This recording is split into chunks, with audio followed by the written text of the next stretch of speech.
in some capacity. Does that mean Cole's under maybe a shorter leash? Particularly between Cole's our starter. Yeah.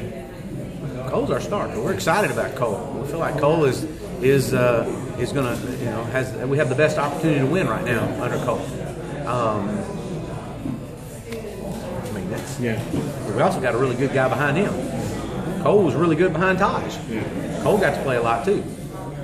And so you got to remember now, we'll be sitting right here with y'all next year, sitting here talking and going, we just graduated a really good one in Cole Stout. We had a great year. We did all this stuff. Aren't we glad we played Deshaun Watson? Now he's ready. You just wonder sometimes too, because these days it seems like when you get guys like, a Deshaun Watson, a Clowney, somebody like that, you've got 3 years, and they're likely going to be head of the pros. So you want to, I'm guessing you want to maximize it as much as you can. Here's what I'll say: the cream rises to the top. Yeah. Everything has a way of working itself out. Yeah. When, he's going to play. Yeah. The cream will rise to the top. And, I'm excited about Cole. I think but Cole, it's time to go win some ball games. Yeah. It's different to go out and be quarterback when the score's 40-6. The score's 0-0. You're the guy. Let's go get something done now. You want to be a leader? That's how you're going to get it done right now. You're going to go win some games when the score tied 0-0. And that's what we fully expect of Cole. Everything that we've asked Cole to do since we've been here and he's played, he's done.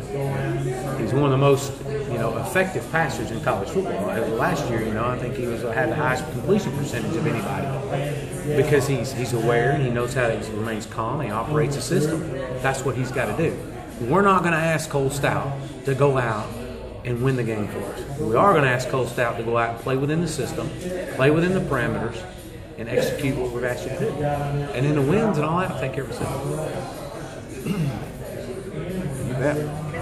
When you first got here, you said you wanted to run a more smash-mouth spread type of football. With such a deep running back core, can you transition to that now?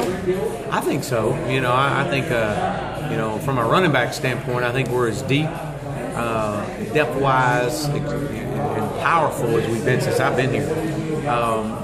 We expect to run the football more. We want to run the football more. But we also are going to get the ball to our hot hand. If I would, if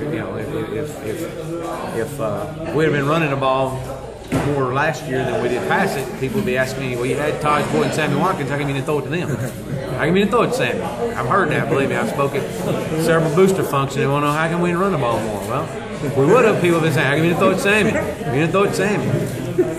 We're going to get the ball, and that's the great thing about what we do offensively is we are going to evolve to the talent we have. We anticipate running the ball more. We do.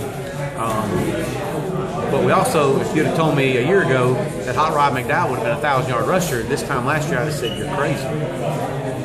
But what did we do? Hot Rod McDowell became a 1,000-yard rusher, and we fully anticipate that carrying forward.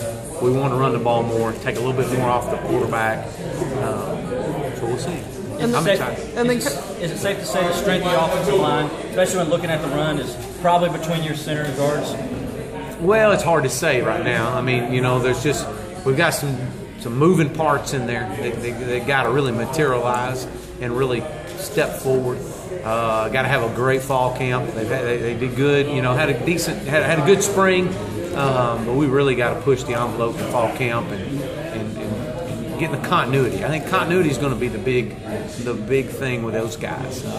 With that happening, I'm hoping, like we were saying earlier, that we're able to run the ball more and be more effective in it, and just adapt to what we got. We got great running backs, and we may not have a 1,000-yard rusher because we're deep at running back. And you'll be able to rotate the guys in, but I do know that competition in the running back room, because of the depth, has really made a lot of guys a lot more healthy than what they thought they really were. Kind of sticking with the running backs, Taj accounted for a lot of the third down rushing yards. Is there one guy that you can look to that can maybe pick that up this year? Well, we're still going to run our quarterback. We anticipate Tyshawn Dye being a guy. Wayne Gallman is as violent of a runner as we had. Had Tyshawn not got hurt last year, he probably would have started for us. We expect to have him back. He's at 225, 27-pound back. Zach Brooks is a guy now; he's back healthy, 100%. And so, you know, we do. We want to run the ball more with our running backs in some critical situations. But hey, we're going to be who we are, and we're not going to change who we are. Still going to be an aggressive play caller. We're still going to do what we do, but we're going to adapt to the strengths that we have.